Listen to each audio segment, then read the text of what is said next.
In this video, I'm going to introduce you to the bolted gusset plate macro.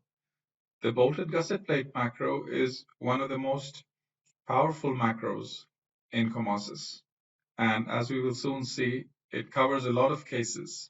In most commercially available programs, they have different macros for different, even if the fundamental thing which the macro does is similar, they will have lots and lots of icons for each different case. And that really creates a big clutter of icons. And also when you want to change a particular connection, you have to delete it and reapply another connection, simply because maybe the profile has changed or the orientation has changed. But in COMOSYS, what we try to do is we try to minimize the number of icons, but each connection icon or each component is extremely powerful and handles a multitude of cases in certain situations. So the bolted gusset plate macro over here is one of those macros. I'll try to go through it slowly so that you can understand its capabilities. So you begin by selecting the macro, of course, like all other macros, and you select a main member. You select a main member, and then you select either 1 or 2 or 3 or 4 up to 6 secondary elements. Of course, 6 is not very common. Usually it will be either 1 or 2 or 3, but even up to 6 secondaries are supported. So let's select the first one, the second one, and right click. And the moment we do that, the macro creates a bolted gusset connection. And if we were to press M and enter, as we always do, to open up the dialog box, we will see that it has the figure dialog, the figure tab, the parts tab, and then secondary 1, 2, 3, 4, 5, 6. These are for the possible 6 secondaries. So, and the order of selection is important. So in whichever order you select them, that will be the order, that will be the tab you need to go to. So in our case, this was the first one, and this was the second one. So if you wanted to change, for example, anything to do with the bolts on this one, we would go to the secondary one tab, and we will have all these parameters to change the bolt distances between the bolts and all that. The bolt material, the bolt assemblies, the bolt diameter, the bolt tolerance, all those parameters will be over here. Now, one thing I want to talk about is that normally, as we discussed elsewhere as well, we don't really need to enter any of these because these will all be calculated by the program. And the important thing is that even the geometric variables, like this is an angle, let's say 60 by 6 or 80 by 8. So the bolts have a certain bolt axis. Normally with other programs, you would need to go in and enter that bolt axis number over here. So what is the distance from the back of the angle to the first bolt? With the bolted gusset plate macro, you don't need to do that. It will automatically take it from a file somewhere in the background, and the number of bolts, etc., all will be taken automatically. So we've discussed that, so I'm not going to waste time on that. But this is where basically you will be your secondary 1 tab will be for the first secondary 2 for the second secondary, and you can modify those numbers in those tabs. Similarly, the parts tab will give you control over the thickness, usually, the gusset stiffeners you want to create them or not create them, frame stiffeners if you want to create them or not create them, and their thicknesses and their names and their numbering parameters. They're all given over here. Now, then there's also the welding tabs, the 2 welding tabs, which are to enter the information about your welding parameters. And then, of course, you have your macro presets, as always. Now, few people know that the gusset plate macro doesn't necessarily only work with the selection of one, the first element which we select, which is the element to which the other braces are connecting to, doesn't necessarily have to be a profile. It can also be a plate.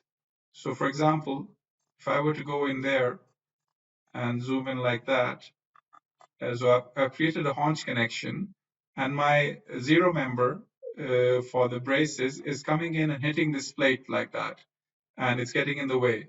But I can still use my bolted gusset plate connection, and instead of selecting a profile first, I can select a plate and then select my secondary. In this case, it will be only one secondary, and I can right click.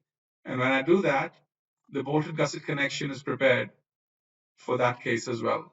So as you can see, it's very powerful. It's not just working with the profiles, but also with plates. So if you have a plate, which is the limiting element, you can select that plate and you can connect your first secondary, second secondary, or however many you want. So let's do an example with in other situations. So for this is a truss, for example. So in a truss, if I go to my bolted gusset plate connection, I can simply select the main one, and then the vertical and this diagonal, and the bolted connection will be created. Now, obviously, in trusses, we would typically connect this with the welded gusset plate rather than the bolted gusset plate, because trusses are typically welded, and the whole idea is to create one big assembly and take it to the site. But this is just to show that you can use the bolted gusset plate connection over there as well. And even in trusses, you will have most of them to be welded, but then there will be a splice over here if it's a long truss. And at the splice point, one of the connections over here will be bolted as well. So you will need occasional bolted gusset connections even in trusses. And you can use the same one. Like I said, you can even use, so we have 3 secondaries over here. So I can select this one as my main, and then secondary 1, secondary 2, secondary 3, and right click, and my gusset is immediately created. Of course, I have full control, just like I showed you inside, over what I can do with this connection later on. Now, like I said, in most programs, depending on the profile type also, you will have lots and lots of different icons. So basically, the one single connection, they will convert into 20 different connections, and that just creates confusion rather than providing ease of use. So I'm going to go over here where I've created lots of cases for you. So this is a single angle case. This is a case where there's a single secondary, there's a beam, and there's a single secondary approaching. And I can, like I said, just click like that, and it'll be connected. And this is a single angle. But what if it wasn't a single angle, but it was a back-to-back angle like this? If it was a back-to-back angle, we don't need to go to any other command. We can still go to our bolted gusset plate, select the main, select the secondary, right-click, and we have the back-to-back angles also connected with the very same bolted gusset plate command. But this is not all. What if our secondary was a cross angle, like this over here? It's a cross angle with 2 angles like this, and that's a single ID, as we know, which makes using these twin profiles a lot easier in COMOSYS. So this is a cross angle. I can still go to my bolted gusset and say connect this one with this one, right click, and my cross angle is now connected very easily with the same bolted gusset command. What if it was a single channel, not an angle, like this? I could go in with my same bolted gusset plate command, select the main element, select the channel, and right click, and once again my connection has been created. I have full control. I have all my presets inside, which I can use to modify if I wanted to. Now, an even more different case, back-to-back channels, back-to-back U profiles. And in this case, the gusset plate would need to go between the two. If I were to go to my bolted gusset, select these two, right click, and you can see that immediately the connection has been created with the very same command. There's no need to change the command. So if I were to change this profile into another profile, say I wanted to change this from back-to-back angle to, say, a normal single angle, in some other programs, you might need to delete this connection, change the profile, and then use some other icon to connect it back again. But in COMOSYS, all you will just go in and you would change this profile. So if I were to go in and change this into L80 by 8, which is a single angle, the very same connection would continue to work because it works with that profile type as well. You wouldn't need to delete it and reapply it. Now here is an even more complicated case in which we have 4 angles this, is also what we call a twin profile. 4 angles like this, 2 back to back at the top and 2 back to back at the bottom, but they're behaving as a single profile as far as COMOSYS is concerned. And we want to connect this single profile to this beam over here. Now, this is quite different from the ones we've done so far. So I'm going to go into my bolted gusset plate, select my main member, select my secondary member, right click, and look what it's done. It's created a double gusset connection with that single command. One gusset for the top 2 angles and one gusset for the bottom 2 angles, which is exactly what we wanted. So instead of applying it for the top 2 and the bottom 2 separately and dealing with 4 different IDs, normally with commercial programs, what they have is that they have each one of these will be entered as a different element. And then you'll have a very difficult time modifying them and changing them. So now I could just go inside and go inside my twin tab and maybe increase the distance from 40 to 50, for example, and the whole connection will be modified accordingly.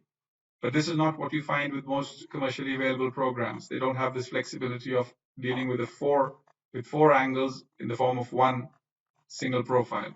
Here is a face-to-face angle. This is a different case. So let me go back to my bolted gusset, click that, right click, and my face-to-face connection has been made. This one is another 4-angle connection, but now it has been rotated. So this one was rotated in this direction, which meant that 2 gusset plates were needed, as you saw on the screen.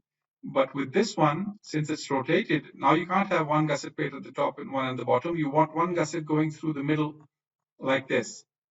So once again, if I go to the bolted gusset plate command, I can see that it intelligently realizes that this is not a double gusset plate situation.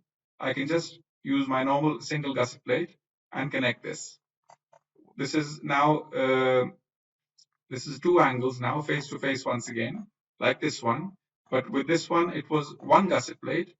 But with these, it will be 2 gusset plates. So it will intelligently realize that situation. Just go there, click, click, right click, and you have your gusset plates accordingly. Of course, this is not, you can also connect pipe profiles, for example. So if I were to go there in there and say, click, click, right click, and come up with this solution over here, I'm sorry, go in there and press my M and enter. I can have lots of different types of, so I've set up some presets over here. So I can have a double plate. So this is a single plate one. I can have a double plate one if I want, with some more modified parameters for the bolts end plate, and I can load that. And now if you can see there's 1 plate at the top and 1 plate at the bottom, and it's a pure shear connection with a big end plate. Obviously all this tensile load will be transferred through the end plate, so it needs to be thick, and because the welding also needs to be large in those cases. But this is not the only way bolted gusset plate macro can do this stuff. For example, I have another preset over here with no end plate this time. So if I load that, it can also create a purely shear connection in which there's no end plate. So let me just rotate that a bit. And there's a cap plate, so that water may not go inside. This needs to be stopped for corrosion purposes. And there are 2 plates on the top and the bottom, and they've been inserted into the pipe, and the pipe has been cut accordingly. So if I were to just show only the pipe, you can see that it has been cut through so that the plates can be inserted. And there's a middle filler plate as well, which has been welded. So you have 1 smooth cut, and you've got this beautiful connection in which you don't have that big end plate. But once again, this is not. You can even convert this into a connection in which it goes all the way as a welded. Let me go to my macro presets and select the one with a welded pipe with no end plates. And this one is even different. And with this one, you just go in with your cap plate, and there's no bolt involved, and it can be directly welded over there as well. So as you can see, there are literally dozens of cases where bolted gusset will work with a single icon. And this is a huge advantage, because one single icon will provide you all the capabilities, and you will basically all you need to think of is, this is a bolted gusset situation. I need to have a bolted gusset. So that is all you need to worry. You don't need to worry about, okay, it's a bolted gusset situation, but which macro should I use? The only bolted gusset macro will solve all these different cases for you and some more, which I don't have time to show you right now. But whether it's one secondary or two secondaries or three secondaries, or even if the main is not a profile but a plate, all these cases will be handled quite seamlessly with the bolted gusset macro. And that's a big advantage for COMOSYS users.